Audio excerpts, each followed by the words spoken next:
जय भारत। आज की इस वीडियो में एक पेशेंट की प्रॉब्लम के बारे में चर्चा करेंगे और आगे मैं प्रयास करूंगा जितनी भी फ़ोन के ऊपर कॉल्स आ रही हैं उनमें जो प्रॉब्लम्स उनका वीडियो के माध्यम से जवाब देने का। तो इस पेशेंट का जो केस है, एज है 58, 45 के आसपास वेट है इसका। किडनी का कैंसर था, एक किडनी रिमूव हो चुकी है, ठीक है। और दूसरा जो है कीमो इनको पैरेलल चल रही है, लास्ट कीमो की गोली फरवरी में है। फेफड़ों में गांठ भी है इनको, और इनको जो मेजर प्रॉब्लम अभी आ रही है, पानी बन रहा है पेट में और दर्द हो रहा है। अब इस पेशेंट में हम क्या करें? इस पेशेंट के अंदर जो सबसे बड़ी बात है कि कैंसर 4th स्टेज का है। बहुत तेज़ी से 4th स्टेज में कैंसर फैलता है, एक ऑर्गन से दूसरे, दूसरे से तीसरे और पूरे शरीर में फैल जाता है। और वहाँ पर सबसे बड़ा चैलेंज होता है बीमारी को कि जो बढ़ने की स्पीड है उसको कम करना। तो इसमें सबसे पहले तो पेशेंट निराश ना हो, पेशेंट को पॉजिटिव एनर्जी के साथ रहना है। और इसमें पेशेंट को एक मंत्र जाप करना है। मंत्र क्या करना है? ओम हींग देवाय नमः, इसके 1.25 लाख मंत्र का जाप करना है। दूसरा मंत्र इसमें जो जाप करना है, ओम छोटा गोखरू देवाय नमः। इन दो का मंत्रों का जाप करना है 1.25 लाख। और ये मंत्र की एक बड़ी अच्छी ऊर्जा है, इसके बारे में फिर कभी चर्चा करेंगे। साथ में क्या करना है कि शुद्ध टॉप क्वालिटी का हींग लेके आना है। ज़्यादातर पेशेंट ये सोचते हैं कि जो बाज़ार में हींग मिल रहा है उस हींग से हम ठीक हो जाएंगे, ये उनकी गलतफहमी है। टॉप क्वालिटी का हींग लेके आएँ, दिल्ली जाएँ, दिल्ली के खारी बावड़ी में टॉप क्वालिटी का हींग लेके आएंगे। 2 ग्राम हींग को गाय के घी में गर्म करेंगे और सेकने के बाद उसको गरम गरम गाय के दूध के साथ देंगे। ये जो रेमेडी है ये काम करेगी जीवन चिकित्सा में, उसके शरीर की अग्नि को बढ़ाएगी। अग्नि जो बढ़ेगी वो जल को सुखाएगी यहाँ पर, क्योंकि किडनी निकलने से और किडनी में कैंसर होने से जो पेशाब की आउटपुट है वो कम हो गई है और किडनी का फंक्शन डिस्टर्ब हो गया। दूसरी तरफ कैंसर जो बढ़ रहा है वो अलग अलग ऑर्गन को परेशान कर रहा है। तो पहला लेवल पे हमने अग्नि को बढ़ाया, अब दूसरे लेवल पे हम क्या करने वाले हैं? हमें किडनी के फंक्शन को इम्प्रूव करना है। तो किडनी के फंक्शन को इम्प्रूव करने के लिए उसको ड्यूरिंग द डे जो भी जल देंगे वो किडनी जल देंगे। और किडनी जल कैसे बनेगा?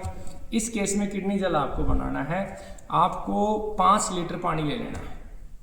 5 लीटर पानी के अंदर लगभग आधा किलो आपको डाल लेना है जौ डालकर पहले रख दें 2 घंटे, और फिर उस जौ को धीरे धीरे उबालें, या जौ कुटा करके बारीक पीस के भी जौ को डाल सकते हैं। वो पानी को इतना बॉईल करें कि पानी हाफ रह जाए, यानी कि 2.5 लीटर रह जाए।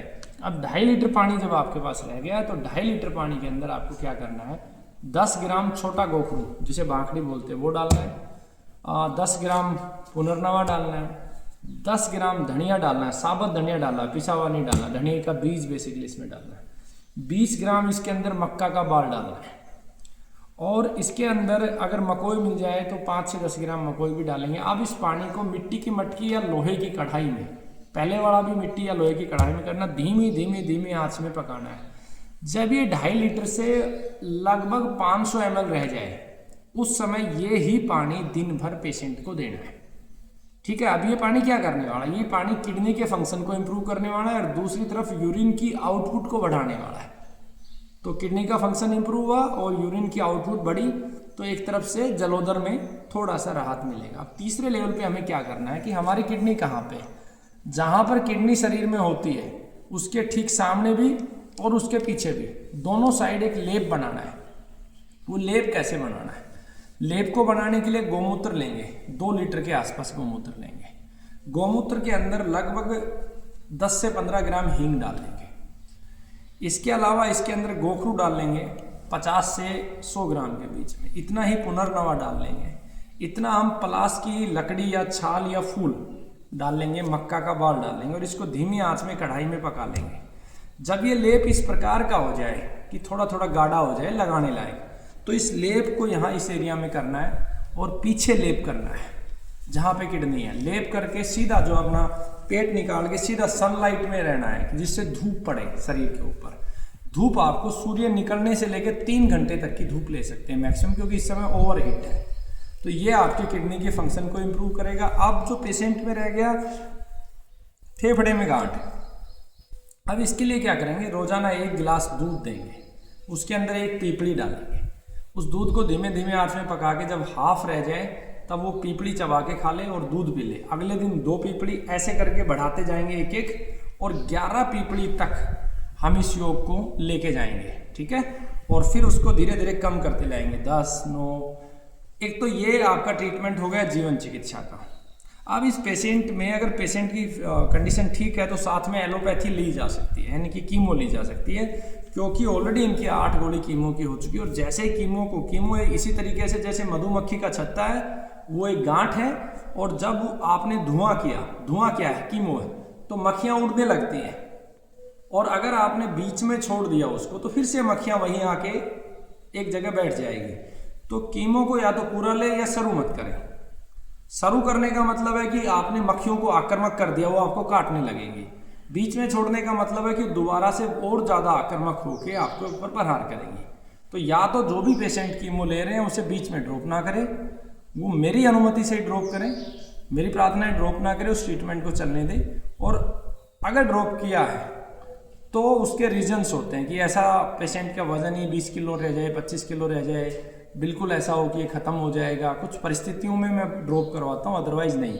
अब इस पेशेंट में कीमो भी पैरेलल लिया जा सकता है, एलोपैथी का ट्रीटमेंट पैरेलल स्टार्ट किया जा सकता है, क्योंकि 4th स्टेज का कैंसर है, काफ़ी खतरनाक है। और अभी पेशेंट के पास पॉसिबिलिटी है, क्योंकि 45 किलो वेट है और 58 किलो जो है 58 इसकी एज है। तो ये लाइन ऑफ ट्रीटमेंट हम यूज़ करेंगे। अब इसी के अंदर हमें जानेंगे कि जर्नली जब जिनके पेट में पानी बन रहा है वो पेशेंट आ जाए, ये तो किडनी का था, अब मान लो किसी को लीवर में कैंसर है, तो बाकी सारी चीज़ें सेम रहेंगी। बस हमें क्या करना है कि हमें जो लेप है, लेप के अंदर पुनर्नवा की मात्रा बढ़ानी है, क्योंकि पुनर्नवा मेजर काम लीवर पे जाके करती है। तो लेप में आप पुनर्नवा को बढ़ा दोगे, बाकी चीज़ें सेम रखेंगे। और पुनर्नवा ताज़ा हो तो पुनर्नवा के रस दे देंगे, सब रस दे देंगे, ऐसे अगर लीवर में ये समस्या हो तो। जब फेफड़ों में हो जाए तो हम हींग के योग के साथ, फेफड़ों में लेप ना करके हींग का योग देंगे, और हींग के योग के साथ हम चलाएंगे आपका पीपली योग। साथ में एक पीपल का पत्ता जरूर देंगे पानी में गर्म करके, 1 देंगे, फिर 2 पीपल के पत्ते देंगे, 3 देंगे।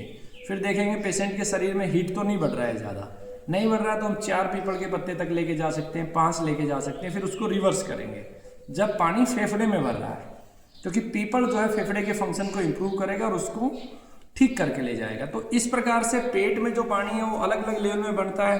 और लीवर में कैंसर होता है तो मैंने आपको कवर कर दिया, फेफड़े प्लस लीवर में है कैंसर तो मैंने बता दिया, किडनी प्लस फेफड़े में है तो ऑलरेडी कवर हो चुका है। अब बच गया मान लो किसी के यूट्रस में कैंसर है और यूट्रस के बाद वो आ गया पेट के अंदर, तो बाकी चीज़ें सेम रहेंगी। हींग का योग सेम रहेगा, जो हींग का 2 ग्राम लेना है वो भी आपको सेम रखना है। उसके बाद आपको पीपली योग उसमें देना नहीं है। फिर आपको मूत्र का प्रवाह बढ़ाने के लिए पत्थर चटा पेट के कैंसर में ले आएंगे, पत्थर चटा देंगे, 4-5 पत्ते पत्थर चटा के देंगे, यूरिन आउटपुट बढ़ेगी। सौंफ धनिया बढ़ाएंगे उसका खाने में तो यूरिन आउटपुट बढ़ेगी। और पेट के ऊपर लेप हम करेंगे खाली पुनर्नवा का और मकोई का, साथ में खाने के बाद जीरा हम देंगे पेशेंट को। तो इस तरीके से आपको जिन लोगों के पेट में पानी भर रहा है उनको ट्रीट करना है। वंदे गोमातरम।